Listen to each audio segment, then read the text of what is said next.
स्वभावचिन्मयानन्दम् कृपापूर्णम् जगत्पतिम् हरिषड्वर्गजेतारम् नित्यानन्दगुरुम् भजे।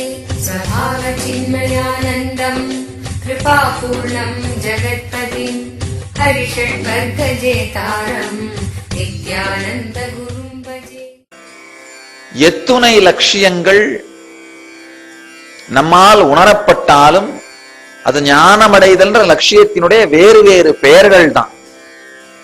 அதிகம் பணம் வேணும்னு நினைப்போம், அதிகம் உறவுகள் வேணும்னு நினைப்போம். இது எல்லாமே பாத்தீங்கன்னா வேற ஒன்றும் இல்லை, உங்களுடைய எல்லையை விரித்துக் கொள்வதற்கான முயற்சி. பணம் லட்சியம்னு நினைக்கிறவங்க எல்லாம் கூட அறிந்தோ அறியாமலோ ஞானத்தை தான் தேடுகிறார்கள். அதாவது பணம் அதிகமா இருந்ததுன்னா உங்க வாழ்க்கையில சாய்ஸ் அதிகம். எந்த சஃபரிங் வேணுமோ அதை சூஸ் பண்ணிக்கலாம். இந்த கார்ல போய் சஃபரிங் இருக்கலாமா, இல்ல இந்த கார்ல போய் சஃபரிங்கோட இருக்கலாமா, என்ன வேணுமோ சூஸ் பண்ணிக்கலாம். பணத்துக்கு ஒரு பெரிய சக்தி உண்டு, உங்க சாய்ஸ அரேஞ்ச் பண்ணி கொடுக்கும். பணத்தினால நீங்க என்ன எக்ஸ்பீரியன்ஸ் பண்ண போறீங்கன்னு நினைக்கிறீங்களோ, இல்ல அதிகமான உறவுகளால என்ன எக்ஸ்பீரியன்ஸ் பண்ண போறான்னு நினைக்கிறீங்களோ, வாழ்க்கையில இது ரெண்டு தான், பணம், பெயர் புகழ். பெயர் புகழ்ன்றது அதிகமான உறவுகளுக்காக. என்ன எக்ஸ்பீரியன்ஸ் பண்ண போறதா நினைக்கிறீங்களோ அது பாத்தீங்கன்னா வேற ஒண்ணும் இல்ல, ஞானத்தை அடைந்தால் மட்டுமே அடையக்கூடிய அனுபவம். இப்ப பணம் வந்தா உங்களுடைய எல்லை விரியும்னு நினைக்கிறீங்க, உறவுகள் அதிகமா இருந்தா உங்க எல்லை விரியும் நினைக்கிறீங்க. உண்மையில பாத்தீங்கன்னா ஞானத்தினால் மட்டும்தான் அது நடக்கும். அப்படின்னா குறிக்கோள் சரியாக இல்லாததனால் ஏற்படுகின்ற கேடு. திருநாவுக்கரசர் ரொம்ப அழகா சொல்றாரு, குறிக்கோள் இல்லாத கெட்டேன் அப்படின்னு.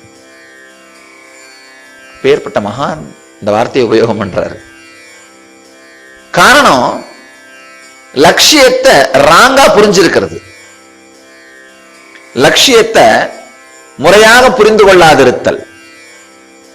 வாழ்க்கையோட லட்சியம் ஆழ்ந்து பார்த்தீர்களானால் நீங்கள் பணத்தை நோக்கி ஓடிக்கொண்டிருந்தாலும், பெயர் புகழை நோக்கி ஓடிக்கொண்டிருந்தாலும், எதை நோக்கி ஓடிக்கொண்டிருந்தாலும் வாழ்க்கையினுடைய லட்சியம் ஆனந்தம் தான். அந்த ஆனந்த உணர்வை நோக்கித்தான் ஓடிக்கொண்டிருக்கிறீர்கள், வேற தனியா ஒரு லட்சியம் இல்லை. ஞானமடைதல்ன்ற லட்சியத்தை தான் சில நேரத்தில் அந்த வார்த்தையை தெரிந்து கொண்டு அதனுடைய பாதையை தெரிந்து கொண்டு வாழுகிறவர்கள் ஒரு குழு. பல நேரத்தில் அந்த வார்த்தையை தெரிந்து கொள்ளாமல், அந்த பாதையை தெரிந்து கொள்ளாமல் சுத்துப்புறமா சுத்தி வாழ்ந்துட்டு இருக்கோம் இன்னொரு குழு. அவ்வளவுதான். மைசூர்ல நின்றுட்டு பெங்களூர் எவ்வளவு தூரம் கேட்டா இந்த பக்கம் போனா 30 கிலோமீட்டர், இந்த பக்கமா போனா 30,000 கிலோமீட்டர், அவ்வளவுதான். ஆனா ரெண்டு பேருமே பெங்களூர் நோக்கி தான் போயிட்டு இருக்காங்க. சில பேர் தெரிஞ்சு ஷார்ட்கட்ல போறாங்க, சில பேர் தெரியாதனமா ஏதோ ஒரு பாதையில போயிட்டே இருக்கிறார்கள்.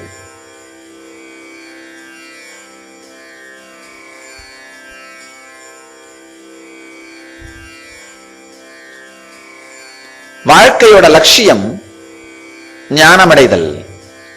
வேற எந்த லட்சியமாக இருந்தாலும் அது உபயோகம் இல்லாததுதான். வேற எதை நீங்க லட்சியமா நினைச்சீங்கன்னாலும் அது உபயோகம் இல்லாது. என்றாவது ஒரு நாள் கழண்டு கொள்ளக்கூடிய லட்சியம், உங்களை விட்டு விலகிவிடக்கூடிய லட்சியம், முழுமையடையாத லட்சியம். இந்த ஞானம் அடைதல்ன்றது மட்டும்தான் உங்களை முழுமையாக்கும் வரை உங்களோடையே இருக்கக்கூடிய சக்தி வாய்ந்த லட்சியம். அதுதான் உங்களுடைய இருக்கக்கூடிய கோல், குறிக்கோள். வேற எந்த லட்சியத்தை முன்னிட்டு வாழ்ந்தீர்களானாலும் அது துக்கத்திற்கான ஆணிவேராகத்தான் முடியும். ஒண்ணுமில்ல, மொத்தமா 70-80 வருடம் இந்த உடம்புக்குள்ள விளையாட போறீங்க, அவ்வளவுதான். கான்சியஸ்னஸ்ங்கிற அந்த உங்களை பத்தி நீங்க வச்சிருக்கிற அந்த உணர்வு, நான் இருக்கிறேன் நீங்க உணர்றீங்க இல்லையா, நீங்க விருப்பப்பட்ட அந்த நான் இருக்கிறேன்ற உங்க உணர்வை உயர்ந்த ஆனந்தத்திலேயே ரம்யமா வச்சுக்க முடியுது, இல்லைன்னா துக்கத்திலையும் போட்டு சலிச்சுக்க முடியுது, எப்படி வேணா பண்ணிக்க முடியுது. அந்த நான் இருக்கிறேன்ற உணர்வு அதை எப்ப எப்படி வேண்டுமானாலும் எந்த உணர்வில் வேண்டுமானாலும் வைத்துக் கொள்ளக்கூடிய சுதந்திரம்.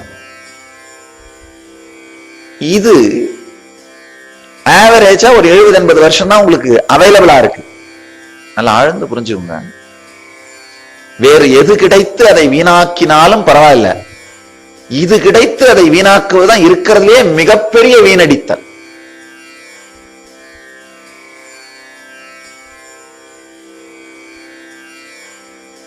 ஆயிரக்கணக்கான கண்ணாடிகள் இருக்கு.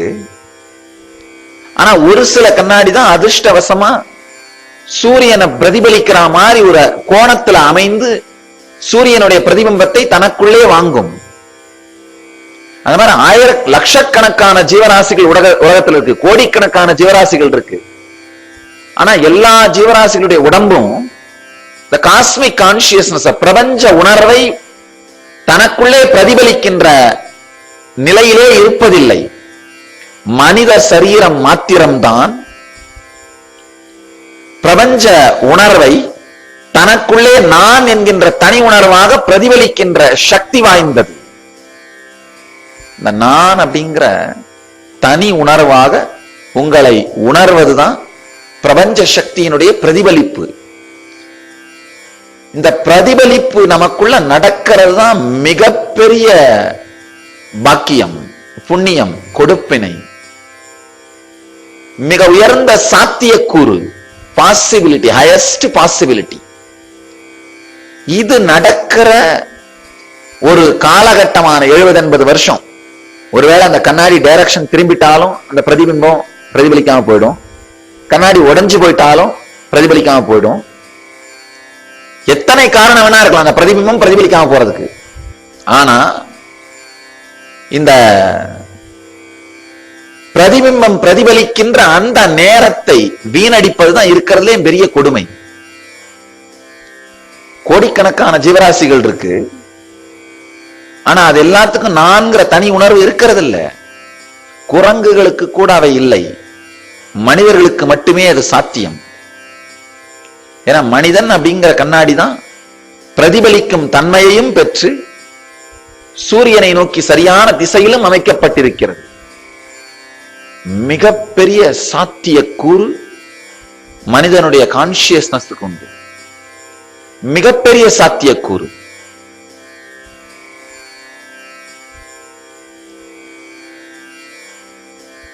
சாமி எப்பவுமே ஸ்ட்ராங்கா ஃபோர்ஸ் பண்ணி எதையும் சொல்றதில்ல, எதையுமே ஃபோர்ஸ் பண்ண மாட்டேன். சில நேரத்தில் எனக்கு தோணும், ஐயோ இப்படி மனிதர்கள் வீணா போறார்களே, எவ்வளவு பெரிய பாசிபிலிட்டி அவங்களுக்கு இருக்கு, இதை உணராது வாழ்க்கையை வீணடிக்கின்றார்களே. அதாவது எதையோ நோக்கி எதையோ பின்னாடி சுத்திட்டு இருக்கோம். நாம எல்லாருமே பாத்தீங்கன்னா கண் கட்டி காட்டுல விட்டா மாதிரி யாரோ ஒருத்தனுடைய அகங்காரத்தை பூர்த்தி செய்வதற்காக ஓடிக்கொண்டிருக்கின்றோம். உங்க அகங்காரத்தை பூர்த்தி பண்ணிக்கிறதுக்காக கூட ஓடிட்டு இல்லை, யாரோ ஒருத்தருடைய அகங்காரத்தை பூர்த்தி பண்றதுக்காக ஓடிட்டு இருக்கோம். நம்முடைய வாழ்க்கையே அப்படித்தான் எங்கிட்டு இருக்கு. எதுக்காக ஓடுறோம், ஏன் ஓடுறோம், என்ன பண்றோம் அப்படிங்கிறது நமக்கே தெரியறது இல்லை. அதை விடுத்து காஸ்மிக் கான்சியஸ்னஸ் ரிஃப்ளெக்ட் பண்ற இந்த மிகப்பெரிய சாத்தியக்கூறான மனித சரீரத்தை அடைந்திருக்கிறீர்கள். இதுக்கு மேல இந்த வாழ்க்கையோட மிக உயர்ந்த லட்சியம் என்னன்னா, அந்த ரிஃப்ளெக்ஷன் சோர்ஸ தேடி கண்டுபிடிக்கிறது தான். பிரதிபிம்பமாக கண்ணாடியிலே பிரதிபலிக்கின்ற அந்த பிரதிபிம்பம், அதனோட மூலம் என்ன, மூலம் எது? இந்த பிரதிபலிக்கிற பிரதிபிம்பம் மூலமாகிய சூரியனை பார்த்து மூலத்தோடு கலத்தல், ஆதி மூலத்தோடு கரைதல். அதுதான் ஞானமடைதல்ன்ற வார்த்தையில சொல்றேன். நீங்க எதோட ரிஃப்ளெக்ஷனா நான்ற உணர்வு உங்களுக்குள்ள இருக்கே, அது எங்கிருந்து வருகின்றது, எங்கிருந்து பொங்குகின்றதுன்னு ஆழ்ந்து உற்று நோக்கி அதற்குள்ளே கரைவதுதான் வாழ்க்கையின் லட்சியம்,